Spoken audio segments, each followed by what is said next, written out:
les pays européens étaient secoués après la libération par des troubles sociaux. Les grèves paralysèrent entre autres la France. Le ministre français des Finances de cette époque, un certain Robert Schuman, né à Luxembourg mais d'origine lorraine, parvenait à rétablir provisoirement l'économie française tout en se rendant compte qu'il fallait trouver une solution d'ensemble. Robert Schuman, homme des frontières, de culture franco-allemande, une fois devenu ministre des Affaires étrangères, a cherché la solution d'ensemble au niveau européen. Il a noué des liens d'amitié avec Winston Churchill, qui avait lancé à Zurich l'idée de la création des États-Unis d'Europe, avec Paul-Henri Spaak et d'autres responsables de la politique européenne.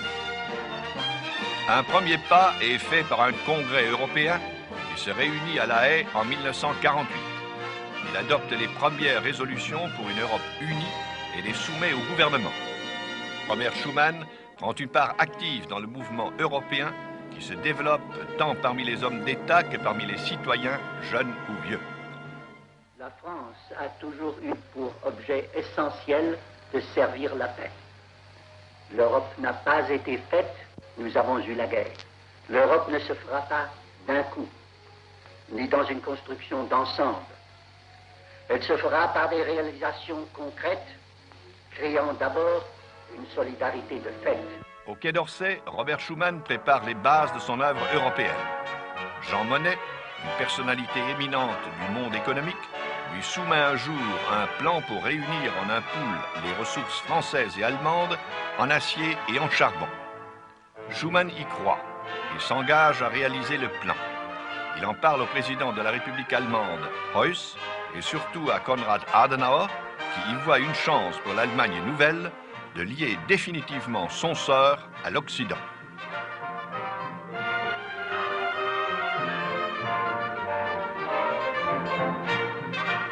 Robert Schuman parvient non seulement à convaincre l'Allemagne, mais aussi l'Italie et le Benelux.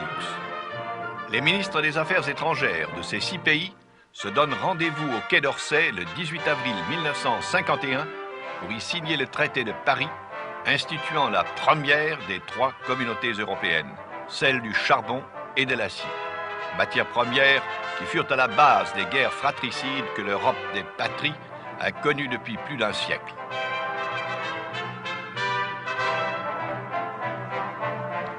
Dans le préambule de ce traité, il est dit que l'Europe ne se construira que par des réalisations concrètes, créant d'abord une solidarité de fait. En y mettant leur signature, Konrad Adenauer, Paul van Zeeland, à cette époque ministre des Affaires étrangères de Belgique, Bech, Premier ministre du Grand-Duché de Luxembourg, Carlos Sforza pour l'Italie, Dirk Sticker pour les Pays-Bas et Robert Schuman pour la France, se sont solennellement engagés à jeter des bases d'institutions capables d'orienter un destin désormais partagé. Grâce à l'aide Marshall, l'Europe a pu se relever du chaos créé par la guerre. Grâce à la communauté européenne du charbon et de l'acier, communément appelée CECA, l'Europe, libérée des entraves douanières, prend résolument la voie du développement économique. L'essor de l'Europe nouvelle impressionne les Anglais, qui s'étaient tenus à l'écart et rendra bientôt possible le franchissement d'une nouvelle étape vers l'unification européenne.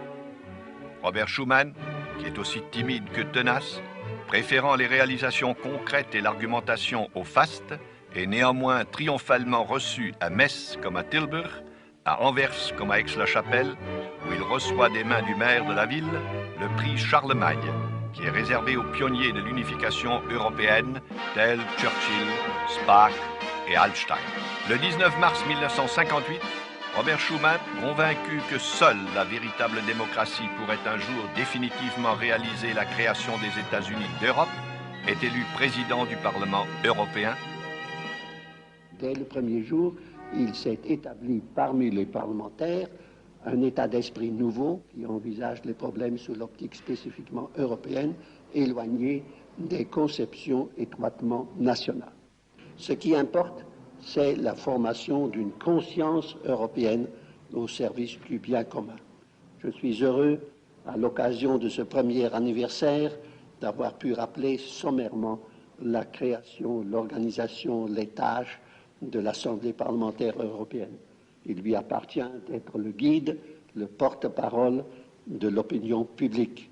Ainsi, son rôle dans la construction d'une Europe unie demeure primordial.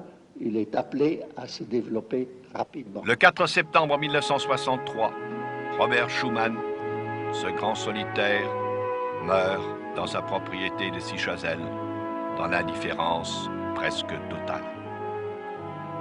Sa mort réveille un instant les consciences. La radio néerlandaise interrompt ses programmes. Les drapeaux sont en berne, à Bonn, Strasbourg, Luxembourg et Bruxelles. La presse internationale reconnaît son mérite. Le Figaro l'appelle le père de l'Europe, nom que l'histoire lui laissera probablement. Le Times parle du champion de l'Europe unie. Le Corriere della Sera l'appelle prince de l'Europe. Paul-Henri Spaak dit de lui que sous son impulsion, la France a joué un rôle de tout premier plan dans la construction de l'Europe. Jean Monnet témoigne que Robert Schuman avait vu depuis longtemps que la recherche de la suprématie nationale faisait le malheur de l'Europe, et le président Kennedy déclarait que Schuman combinait l'imagination au réalisme.